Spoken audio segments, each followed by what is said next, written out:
الله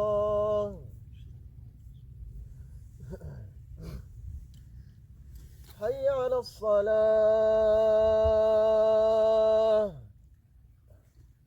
حي على الصلاة حي على الفلاح حي على الفلاح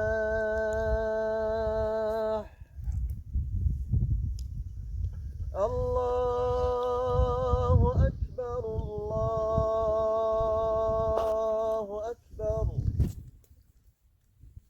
لا إله إلا الله.